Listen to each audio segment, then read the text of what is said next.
Okay. Hello, everyone. Welcome to Pole Position.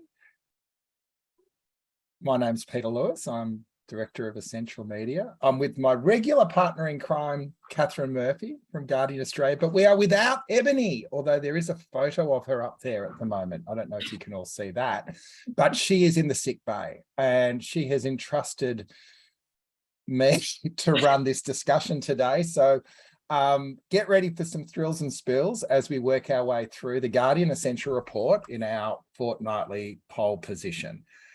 For those who have not been here before, and I'm sure there's very, very few of them, use the chat and the Q&A to have your views and questions put into the discussion, but also make sure that we all keep it nice, or as Ebony always says, we will boot you out.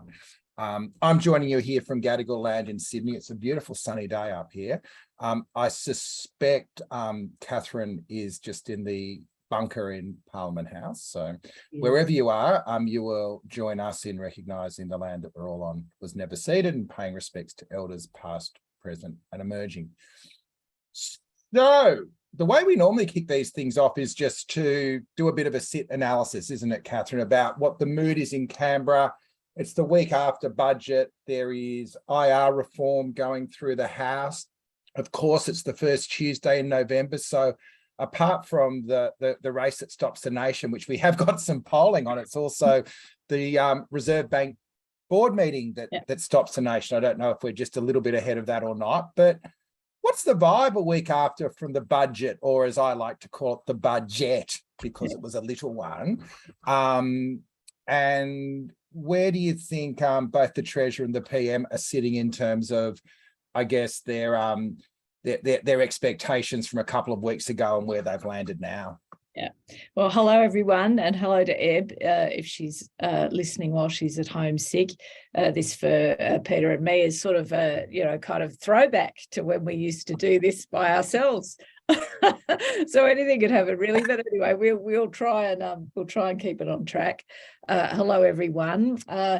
Yes, let's start with where we're at. So it's obviously been a really busy couple of weeks. There's the budget and there's the beginnings of an argument between the new government and the business community on industrial relations legislation, which kind of kicked up towards the end of budget week and has flown has continued into this coming week. And yes, it will be a very busy afternoon, as Pete says, because if you're not into the Melbourne Cup, and a lot of people aren't, I think everybody more or less is into what the Reserve Bank is going to do this afternoon in terms of interest rate rises. The tip is that interest rates will go up again, and I think that's the seventh. I think that's the seventh increase. So anyway, where are we at? Well, I think sort of having done lots of budgets, too many to even think about, I think the lead into the budget was largely well managed by the government. I think the sort of what the government wanted the budget to be about was very clear to people. And I think we can see that a little bit in some of the polling numbers that we'll go through in a bit. People got two messages, I think, if we look at the poll, and I'm not running ahead of us here, but if we look at the poll, we see that voters certainly got the message that the first Albanese government budget was a down payment on budget repair, and certainly got the message that there weren't cash handouts coming for them in terms of cost of living in the budget documents. So, but the thing about budgets is you can set up this narrative very neatly, and the government did, I think, over about a 4-week period. But then the minute, of course, everyone cracks the budget papers, the counter narrative begins.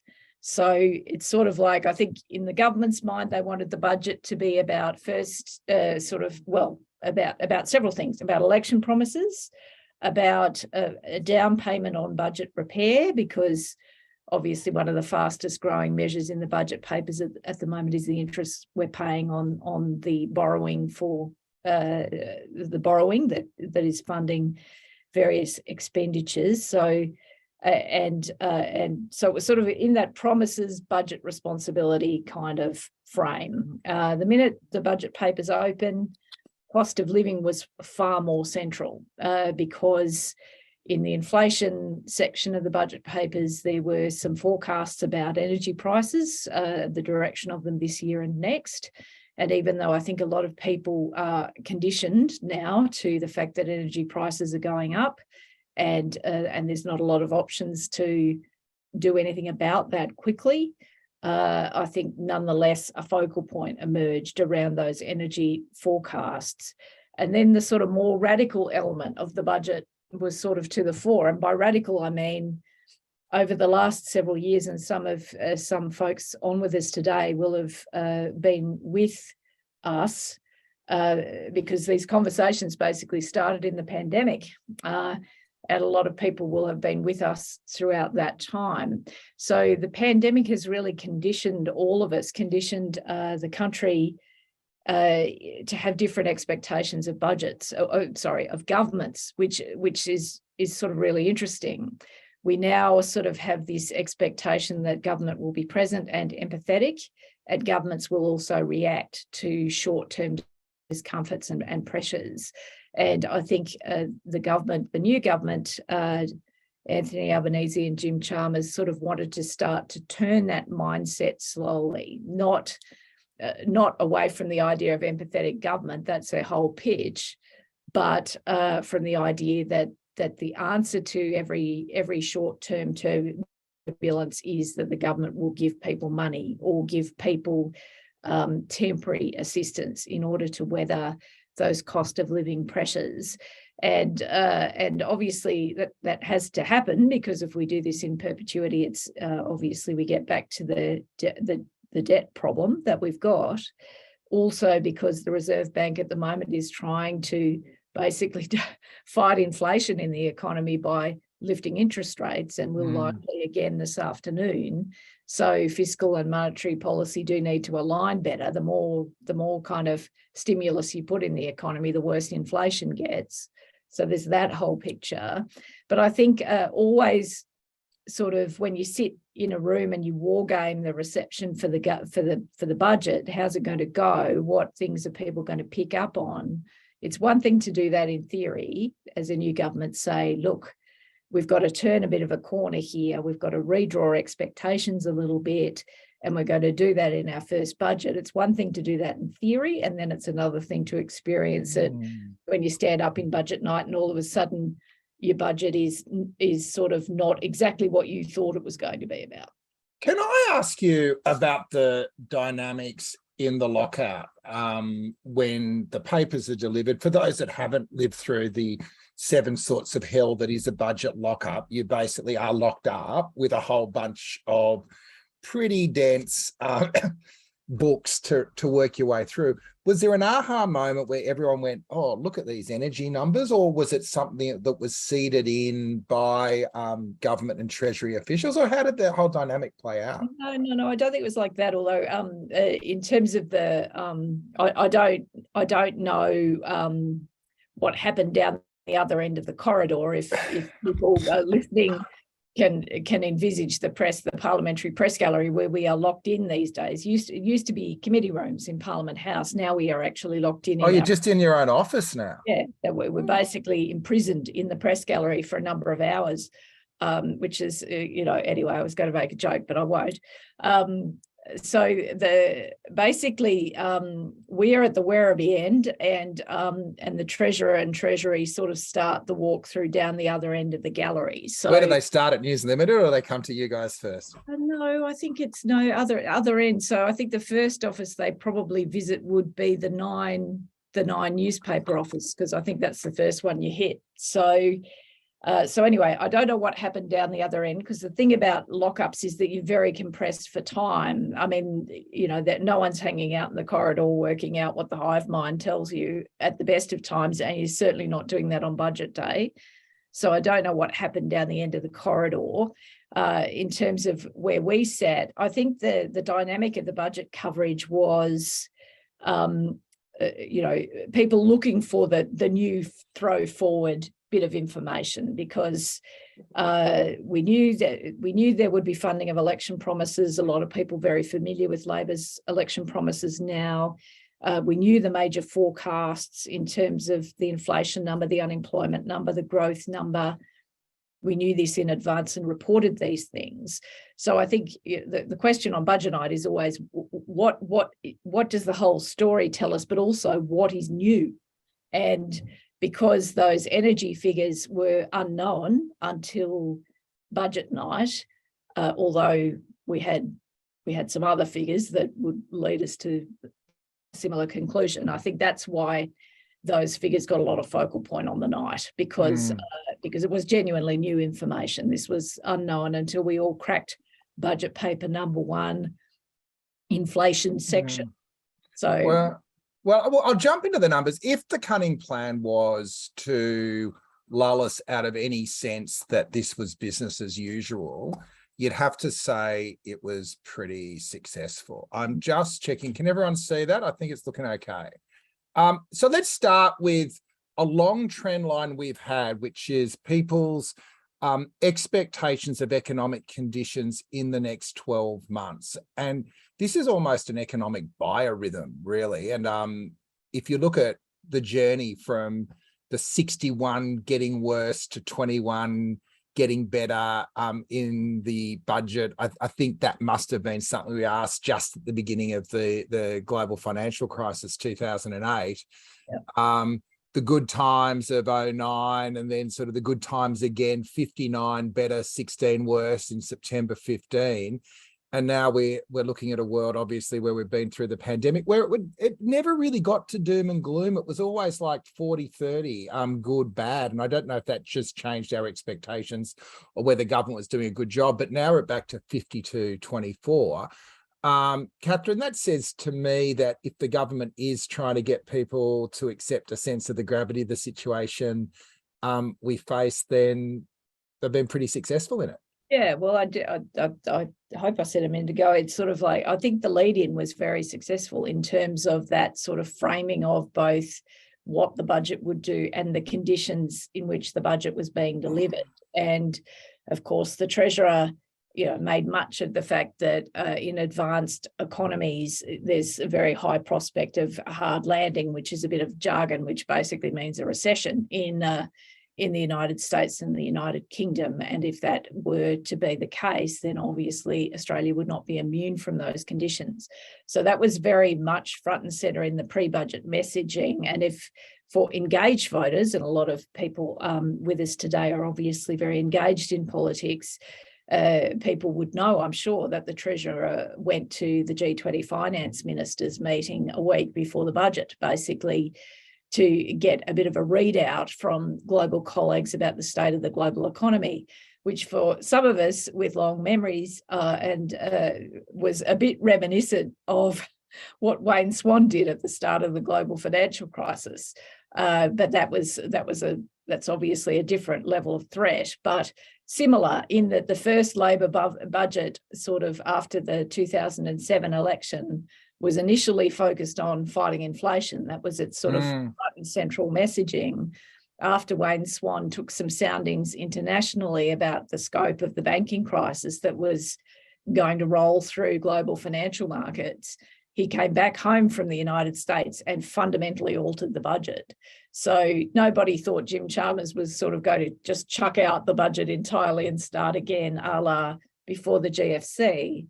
But I think there was, people who were following politics closely would be well aware that the international conditions were relevant, and people who are hyper-aware, hyper-connected would even know that the Treasurer was going to go to the US just before the week before the budget. Yeah. The other, obviously, we've spoken about the one that people didn't see coming, including us, was energy prices. Although we were going in the field Tuesday night and we held it back to Wednesday morning. I think we had a feverish exchange, although you were probably a bit cooked by then. But we did ask a couple of questions on energy. The first one was just asking people, of all the different issues floating around, which they think are the most important. We gave them 5 issues, and we said you can say you're not sure as well, and ask them to say the most important and the second most important. I might just, for those listening at home, essentialreport.com.au, but just going from the most important to the least. Number 1, excessive profits by energy companies, efforts to fight climate change in it. 2, the current network becoming old and worn out, coming in at 3, Ukraine, which is the default reason at 4, and then kind of the contra argument that suggests there's too many restrictions on oil and gas, which really means they won't let us frack, came down the bottom of the line. So a bit of everything, but it's interesting to me that excessive profits by energy companies is seen as the number 1. Yeah. And the green schemes, just I'm sure we'll come back to the conversation, but the green schemes are higher in public consciousness at the moment as a cause of these things than 2 of the most acute causes at the moment, which is the war in Ukraine, which has created this global shock in energy markets, and also the state of Australia's generation assets. But anyway, we'll come back to that, I know. Yeah, I reckon we've got a bit of time to spend on energy, Katharine. But this is the one that I reckon would be sending shivers down the spine of the Labor government, because 67% of people believe that the government can do something and make a difference on energy prices. That was pretty much equal across the political spectrum. In fact, Labor voters slightly more likely to be expecting the government to do something than others. And I guess that before we go into the other budgets, I might just come up from air for a sec to say, although I've probably stuffed all this up right at the important moment. Can we get back to full screen? I don't know, maybe I'll just stay in. Stop share. Sorry, guys. We privatised electricity over the last couple of decades. A Guardian reader has pointed out that Queensland still has elements of its network in public hands. They've probably got a little bit more control, but I have put a piece up in the Guardian just sort of musing on the parallel universe about how the politics would be playing out now if that whole movement to privatise electricity had either not occurred or not been successful. In a way, it was the high point probably of the neoliberal agenda. I ended up being drawn into it intimately. This was at the stage of my career where I was working out of the trades hall for John Robertson, who was head of Unions New South Wales at the time before he became Labor opposition leader. For those with long memories, it actually brought down a New South Wales Premier, Maurice Yemar, with Robbo's predecessor, Michael Costa, took to an ALP state conference the privatisation, and they got rolled. And it was, in a way, in New South Wales, the breaking of the McKell model, which had always been that accommodation that the industrial wing would let the political wing at the end of the day govern. And it broke relationships. It was a real frisher in New South Wales politics for a long time. And while the SAR was blocked, it also kind of rendered the last term of Labor of those 4 terms up to 2011 effectively a lame duck. And then the Libs got in promising not to privatise, and then they did, as you do.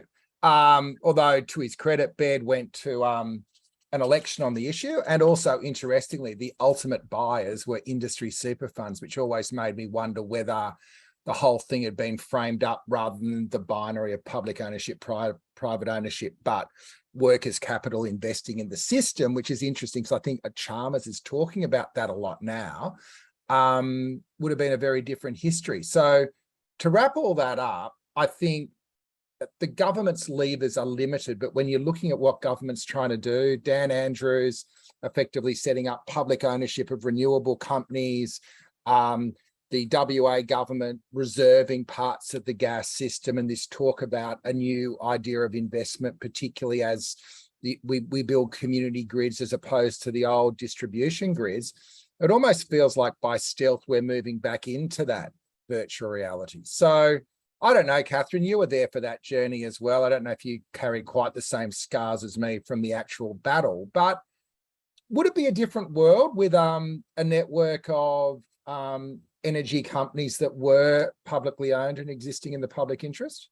Well, it's sort of a feature of modern governing that there are very high community expectations about what governments can and should do, and there are limited levers for governments to actually deliver these things, and that's a consequence, as Pete says, of a long history of deregulation and privatisation and other sort of handing back of powers, and obviously a lack of centralisation in the economy. So I don't know. Yes, obviously it would be a different world. The government would have more levers than they currently do in order to sort of step in and intervene. But the counterfactual is, what else would be different? Well, it's hard to judge what else would be different.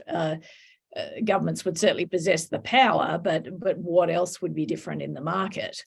And that's the sort of unknown if we sort of, just pretended the whole privatisation era never happened. So, hard to know. But also with great power comes great responsibility for fellow Spider-Man fans out there. So in the event that governments maintain full ownership of these assets, then obviously the government would be responsible for all kinds of things, which these days it's not responsible for. So anyway, it's an interesting thought experiment. Yeah. The other thing though is that just before the sell-off, there was this big investment in gold plating the old network so private companies could make money out of it. Is that what Bowen's doing again this time with the renewable networks, or is there a different model at the end of this? Well, it is a big question. Apart from, can it actually be done? Apart from, can rewiring the nation be rolled out on the government's pre-election timeframes? That's the first question. The second question is how that fits with a more sort of decentralised, distributed energy network. As a consequence of Australians being rapid early movers with solar panels, for example, we have, I believe, one of the most distributed energy systems in the world. So at one level, sort of all of this high value transmission infrastructure, which is at the heart of the Powering the Nation plan, if people are across that, you sort of look at that and think, oh, really? Except the thing is, if we actually want, to execute the low emissions transformation in the energy market that we need to execute, then that's the means of doing it. The more high voltage transmission infrastructure we can put in place, the more renewables can basically grow as a share of generation in the grid.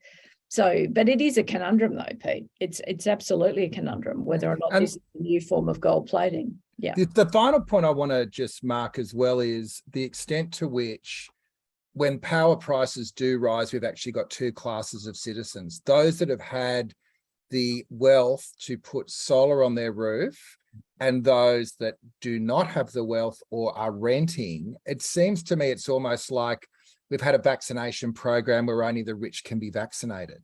No, there are big equity issues. I can't believe that we've never spoken about this. I'm saying that sort of slightly tongue in cheek, because I reckon we will have at some point in the We've spoken about most things over the years, Katharine. But yes, I think so, love. I think so. But no, that is a genuine equity dilemma that we have. This sort of two speed grid we've got, and the more people who can self-provision, who can basically set up an electricity generation set up in their own homes, the more the grid becomes the sort of province of people on lower incomes and people without access to being able to basically self-provision for power. So these are really vexed questions for policymakers, and of course making this all even more horrendously complicated is the fact that transition could have been driven by a far more efficient bit of policy than where we've ended up. So where we've ended up is basically with government intervention at the heart of everything, and and a lack of uniformity between different sections of the economy. Anyway, it's all a bit of a mix. And just a final, and totally lost control of the agenda. Sorry, everyone. We have a whole debate as a consequence of privatization of power as a commodity rather than power as an essential service. And so much of what I see is the government trying to tame effectively an industry which exists to create profits for shareholders. It's got a legal responsibility to maximize profits for shareholders. So there's always going to be that point of tension. Anyway, we can keep that going another time. Look, I'll run through a couple of other budget slides just because they're trend lines so that it's interesting in the context of what's come before. Interest down, but that's because it was probably it's not the May thing that everyone gets excited about. Although look at October 20, when there was the last time there was a mini budget after an event, and that was 63.37. It's 56, a lot or a little of attention, 44, not much all. Complicated little table here, but I'll talk you through it. We always ask, who's the budget going to be good for? Fewer people think it's going to be good for the well-off, 42 as opposed to 56 as a high point. Older Australians, down 6% from the last Liberal budget in terms of, is it going to be good for older Australians? 31.25. I think power prices might have something to do with that. 13% down from 38.25, saying it's going to be good for the economy overall. Oh, sorry, guys. No, I should not be allowed to drive this thing. And for people personally, 9% down from 24 to 16. All those markers are saying this is not a budget that anyone is going to have much love for. It's more like a piece of medicine we feel we need to be taking, I suspect, Katharine. And then one more on the budget. Likelihood of the federal government delivering specific outcomes. 53% believe it's going to place an unnecessary burden on future generations. 47% will say it will create long-term problems that will need to be fixed in the future. Only 40% down, 5% from 45. 6 months ago, reckon it will create jobs. 36 again down, think it will help Australia recover from the impacts of the pandemic, and a big drop also in relieving cost of business pressure. I don't think we're the only poll that has sort of suggested it's been a less than standing ovation, and I suspect the Treasurer went into it with open eyes that this was going to be a tough budget, but that's a pretty tough report card, isn't it, Katharine? Well, it is, and it's also it's sort of interesting, and it's hard to sort of disentangle the two impulses. It's sort of like, to what extent people's pessimism about the economic conditions then sort of infects their perception of the budget. I think is quite interesting, because it's pretty obvious, as we said a few minutes ago, that people have got the message that the economic outlook here is dicey, courtesy of things that are happening globally, the sustained cost of living problems that people are facing every time they walk into a supermarket, every time their mortgage repayments are due. So it's sort of interesting, I don't know, to try and pull those things apart, whether people are sort of massively down on the budget per se, or whether their pessimism about their own situation and about the state of the economy at the moment sort of impacts how they receive budget measures. But it's very, it's a pretty sort of, the thing that put this in my mind, Pete, was that, that measure about whether or not the budget would be good for the economy, right? Because there's a big drop there. It'd just be interesting to see whether, you could tease out the differences there. But anyway, we can't. It's just a thought. It also makes you remember how Frydenberg and Morrison were very good at that first day marketing of the budget. Everything from Back in Black to, there was always something big and chunky, whereas, what Jim's come up with is kind of like doomsday. Well, it sort of was the marketing of doomsday, but deliberately so. And this is what I mean, and that I said a little while ago that this budget is quite radical in its own way.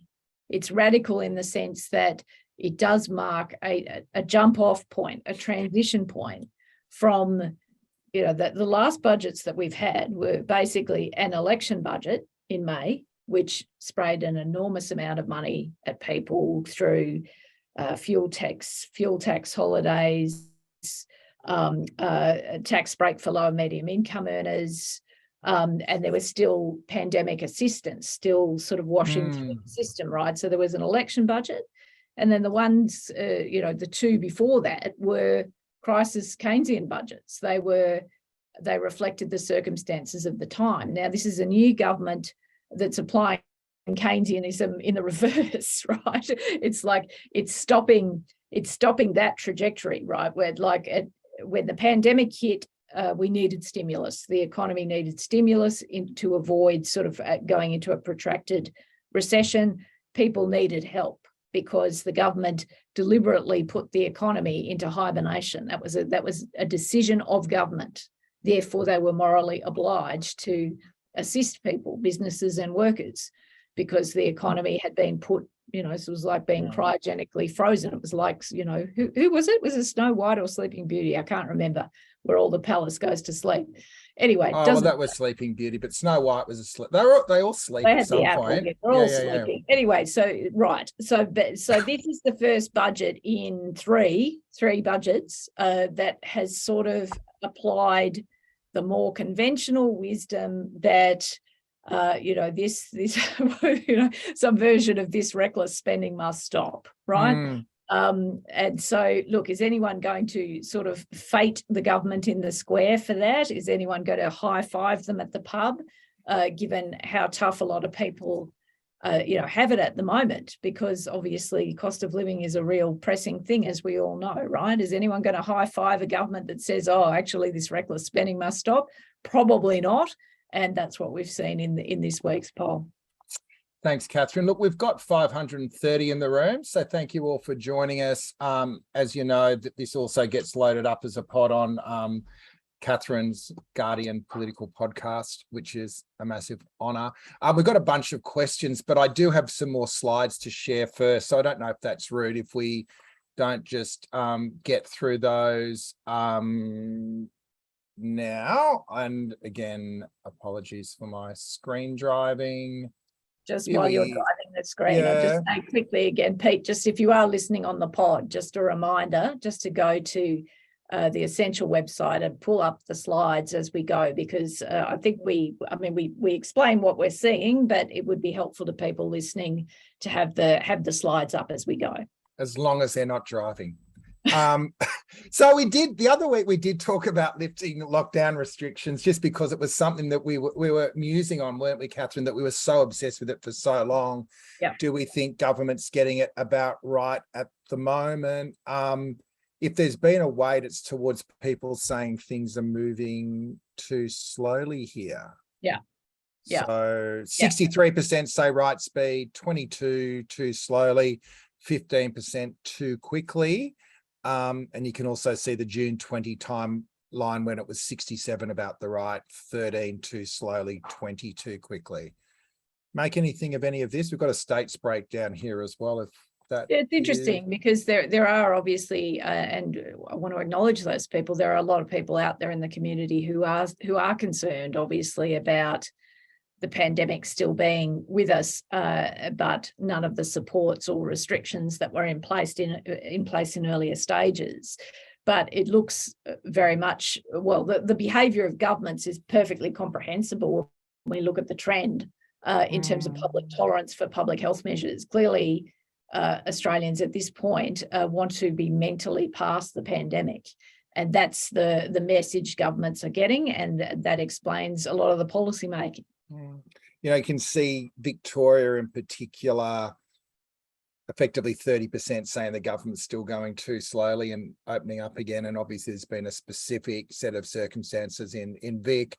South Australia is a pretty small sample, so I wouldn't read too much into that, although it is refreshing again to see the WA, where anything the McGowan government does tends to get something close to 90% support. Extraordinary. It's just so unbelievable. Anyway. And it's Melbourne Cup Day. So we always, traditionally, because it was the biggest story around, would ask people how much interest they had in the Melbourne Cup. There's still 15% saying high interest. That is off traditional highs, I've got to say. I reckon it's probably been a decade since the nut to the cup started to become a thing. Here's a question. Regular activity, not interested in the Melbourne Cup and will not place a bet. A third of people rarely bet, but will watch the Melbourne Cup and place a bet. 29, 19 are going to watch it. So there's actually more people betting than say they're interested, which might be a product of the genius world of sports betting. And finally, a couple of statements around the Melbourne Cup. Unique part of Australia's national identity. They're still 72%, up a little bit. It promotes unhealthy gambling behaviour, 45%, and it normalises animal cruelty. Particular shout outs for high agreement amongst Green voters and females, and particularly female Green voters, which I'm sure there are a few of those in this lovely crowd today. Look, it is interesting to see how something that was so locked in as a cultural staple changes. I reckon this is the first year where, before the lockdown, my office, like many other offices, would go and put on a silly hat and go and drink ourselves silly and put our only bet on for the year. I've got some very fond memories. I think I tipped 5 winners in a row, including Maccabi Diva 3 times. So I thought I was pretty smart. And then the horses I were backing started to break down and never left the course. And, you know, I just feel that I've moved on, like many Australians, from thinking this was a really, you know, an expression of my national identity to something that's a little bit icky. And not just the animal cruelty, I think more so just the way that the sports betting industry has ended up colonizing every little bit of sport and recreation in this country. And I don't know, it just doesn't feel quite the same anymore. But you got any hot takes on that, Katharine? Or well, not massively, but although I agree with your overall assessment, it used to be a really big focal point, even if you had no interest in betting or the horses or anything else, but just in that social sense, used to be a really big deal in workplaces. Certainly, you know, for much of my working life, but it was the last couple of years, not so much. And certainly we're not doing anything special in our office today. I don't know if we'll watch the race or not. We'd be more likely to watch the Reserve Bank and the aftermath. So you have a sweep on how much your interest rates are going to go up rather than what horse is going to win. Like this today, this is we've got no sweep in the office. We've got nothing happening today, and it's not. I mean, look, I'm not a fan of the Melbourne Cup, and I'm quite discomforted by animals, you know, suffering in any respect. But I'm not a crusader on it by any means. But it's just sort of like there's just been a natural adjustment. I think that it's no longer the sort of social focal point that it used to be. I'm sure it is in many parts of the country. But just as a workplace thing, like I said, used to be a big deal along this corridor and for most of my working life, and it's not anymore. Let's go to questions. Ruth Abbey has asked, do we have any evidence about the election's response to repatriation of Australian citizens from Syria? Not yet, but good thought. But I thought I'd throw to you, Katharine, just A, on the issue, but B, on the way that the opposition played this, which I thought was very revealing about the way they're playing most things at the moment.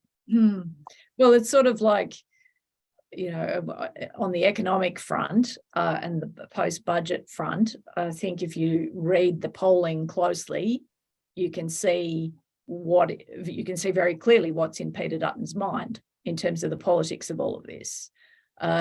So, you know, if that has seemed mysterious, I think read the poll closely this fortnight and you will see exactly where the opposition leader is coming from in terms of his rebuttals and critiques. In terms of the Syria question, well, yes, it's sort of like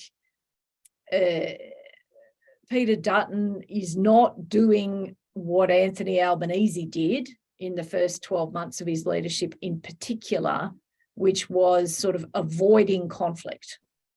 He avoided conflict really for the first 12 months. The conditions were different. Obviously, we were in the middle of a pandemic. It was politically dangerous really to punch on about every little thing. But nonetheless, Anthony Albanese's instinct in that first 12 months in particular was don't pick fights. This is a moment we all need to rise to don't ambulance chase, basically. Well, Peter Dutton has none of those instincts. He's got the siren on. Siren on. Yep. Although that's slightly unfair to him because his position on a couple of issues is actually quite nuanced. But in terms of the sort of headline politics, look, I don't know. What is it? Is it a function that Peter Dutton is Peter Dutton and he can't be anything else? Possibly. Anthony Albanese is a sort of more mercurial figure in terms of how he presents. Peter Dutton is a sort of, he's a tractor in low gear, isn't he? I mean, so maybe he's playing to his own strengths. Maybe he's looked at himself in the mirror, woke up one day, Peter Dutton woke up one day, looked at himself in the mirror and thought, can you do light and shade? Probably not. So better just be me. So possibly that, possibly we've moved on from the pandemic, so the opportunity cost of being negative is not as high as it was. But he's just very, very focused on, I'll just call it materialism. He's very focused on, on cost of living, economy, national security issues that they've always prosecuted. At this point, he seems to be writing off teal territory entirely, which is sort of fascinating. And he's coming for Labor, Tony Abbott style. I would say the sort of the concepts are very similar. So where this all ends up in 3 years' time is entirely moot at this point. But certainly that's the opening sort of sorties of it. And Syria is just getting back to the question. Syria is sort of like very, and Dutton's response to it is entirely on brand, both for the coalition and for him as a national security conservative. That's what he is. So he's definitely playing the I'm a national security conservative card. I don't think the government would be surprised by that. I don't know to what extent this has really resonated or registered in the community because people are very, very focused on the other form of materialism at the moment, which is, can I afford to pay my mortgage? Yeah, national security doesn't seem to be the thing it was, particularly after a couple of years of shutting down our borders, right? Yeah, exactly. It's sort of not as salient as it once was, but nonetheless, Peter Dutton is working this on, on high frequency. Yeah. It is one of the toughest gigs in the business being a first-term opposition leader. There'd have to be a study, and I'm just thinking back. So Beazley basically acted like a government in exile, and Howard gave him an opening by saying he'd put the GST to the election, and he got close. So that was as close, I think, as a one-term opposition leader's been. Brendan Nelson just flowered around between being a nice guy and trying to land a few punches and never really stood a chance because St. Kevin was in ascendance in that first couple of years. And then Bill Shorten was given the gift. Well, Abbott wasn't a first-term opposition leader, though. He came in after. He was a very good opposition leader. He was better at opposition than just about anything else. And Shorten had the austerity budget for purchase. So I guess the question is, if you think about it, Beazley had the GST, Nelson got hit with the GFC and had to, sit there while Labor was splashing money everywhere, which is, pretty politically popular. Shorten had austerity. What's the purchase Dutton's looking for? It is cost of living. Like, you can't blame him for going it because that's all that is in front of you. But history will say that first-term opposition leaders, A, don't become prime minister, and B, become second-term opposition leaders. It's just interesting, that sort of call, because, this is a gross generalisation, and I'm just saying that up front. This is a gross generalisation. That's what we do. But if we sort of look at Dutton's kind of problems at this point as the Liberal leader and a first-term opposition leader after a very significant election defeat for his own party, he's sort of got post-material Liberal voters rusting off, peeling off, and so he hasn't, for whatever reason, attempted to communicate with those folks as yet. Just has not set up any line of communication there at all. He's very, very focused on the sort of major party, old school, supermarket trolley petrol in the car contest that has been, which is it's kind of retro in a way and sort of really fascinating. I mean, I don't know how the story ends, but like I said, I've just, I think it is very useful to people this fortnight to look closely at this polling information. It tells you a lot about where the opposition leader's head's at, about how he thinks he can start to come back in terms of what's happened post-election. So that's very interesting. So just flowing on from that, Angelica Hurick has asked you in particular, Katharine, your thoughts on the Laundry Coalition women's stunt and what it did and did it achieve. My good mate Tom Red described the photo as a third-class teal tribute band. Look, let me sort of break this down slightly because and add one caveat that I was not in the chamber for that question time, and I'm not saying that as some apologia. I'm just saying that factually. In order to make a really clinical call on setup versus genuine affront, you actually have to be physically present. You have to actually see what happens in the chamber.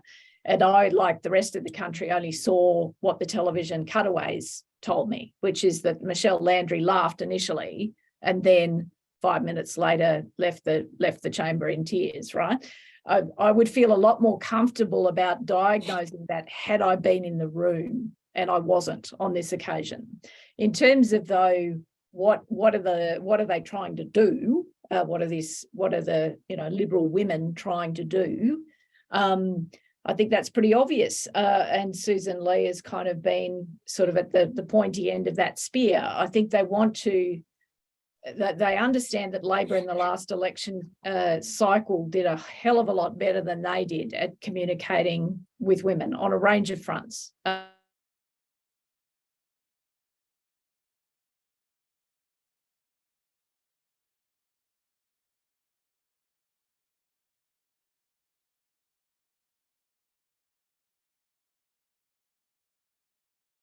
Start to turn that around, and what they're sort of zeroing in on is sort of trying to muddy up Anthony Albanese, who has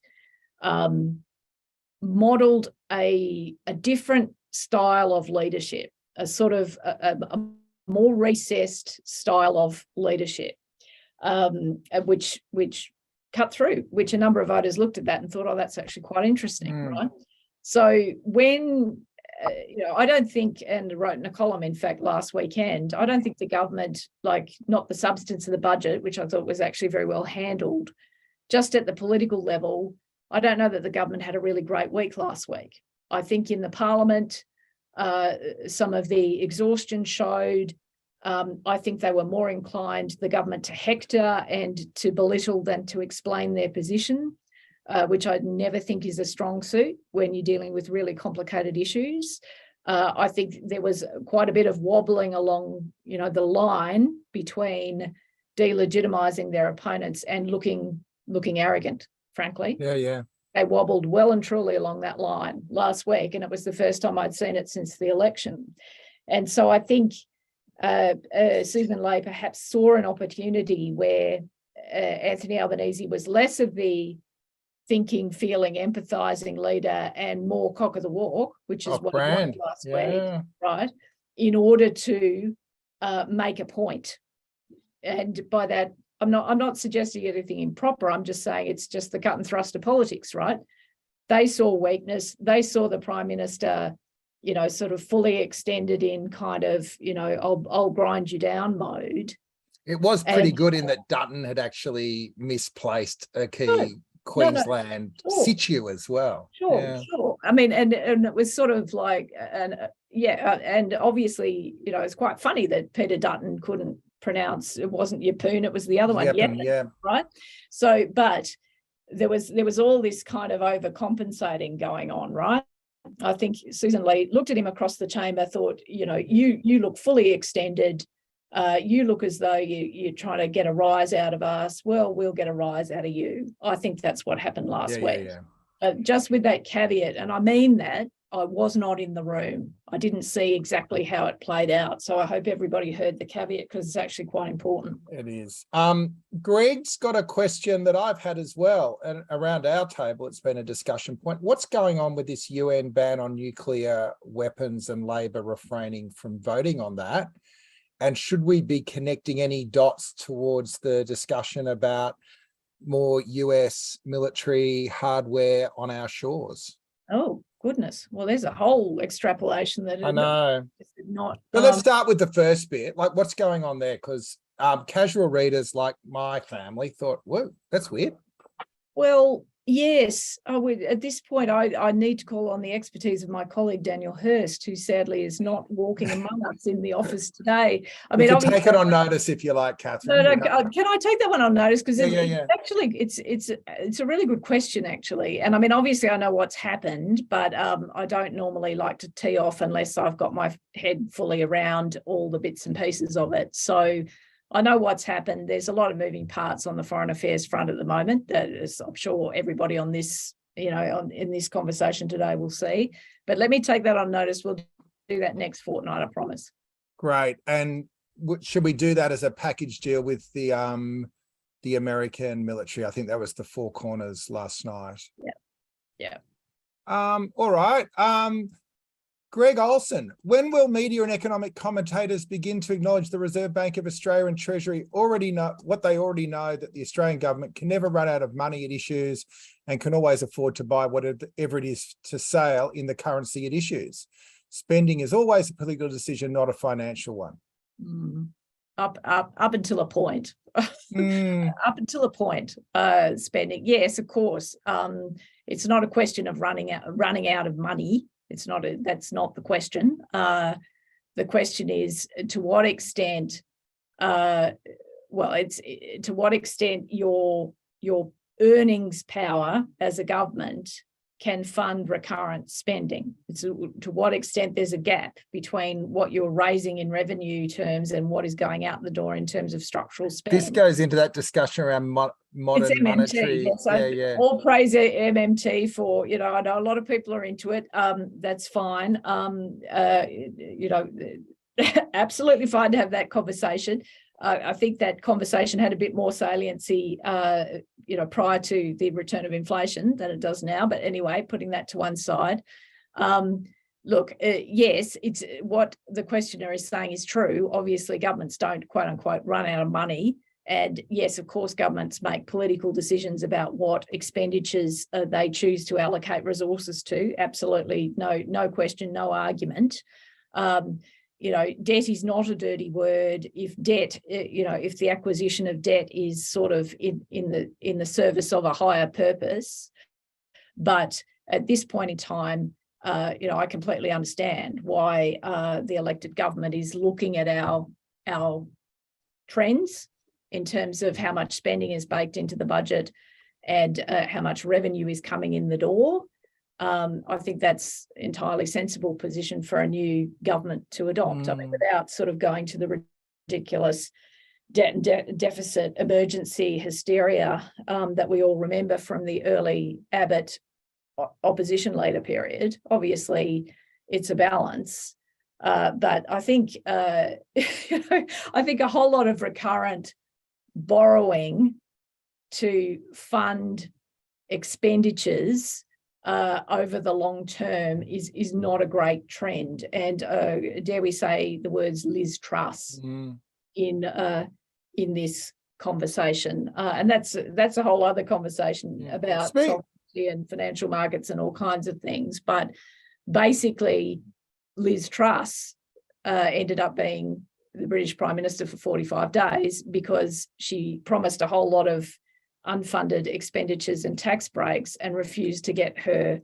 initiatives costed by the independent mechanism for getting them costed. So the market sort of went, no, thanks. And I mean, obviously the British debt situation is different to ours, but anyway, it's a whole other conversation. We're almost done. I just thought I'd throw one more in, which is when we get together again in a fortnight, God willing, there will have been the midterm elections in the States. how closely do you think Australia's watching those results, and what do you see it being a high consequence election for Australia's economic and geopolitical interests? I.e., if the Never Trumpers take the House, what's that going to do? Well, what it does is hang the lantern over the problem that our most important post-war security partner is not always a partner of choice anymore, because the sort of combination of economic downturn in that country, rampant polarisation, rampant misinformation, including by one of the parties of government, is basically, I don't want to say destroying democracy in the US because that's an overstatement, but democracy in the United States is imperiled. And I think anybody with even a passing interest in politics in Australia understands that, and understands that the US is in a very vulnerable position at this point in history. And that is not good for Australia. So, obviously, will there be a lot of focus on the midterms? I imagine there'll be a fair bit of focus on the midterms because people here are generally interested in US politics, but it's just part of a trend. It's part of what we've seen play out in that country over the last 10 years. And if you want to feel really depressed, go and have a look at Nate Silver's 538 at the moment. It's not making for great reading whatsoever. And maybe given the national security things we were discussing about earlier, plus the midterms, maybe that can be a bit of a theme for the next fortnight as we look forward and getting through to the end of the year. We're almost at the end of it. I might call time a couple of minutes early just because I reckon we've talked you out, Katharine, and I think I've stretched myself to the limits of my ability in Ebony's chair. But thanks everyone for joining us. As you know, this is an initiative of the Australia Institute, and we thank them for their supports, and then the partnership between Guardian and Essential, which is a match made in progressive heaven. The pod will be up tomorrow. The Essential Report you can find at www.essentialreport.com.au. And we'll see you in a fortnight. Get well soon, Eb. Yeah, me too. I say that too. See you guys.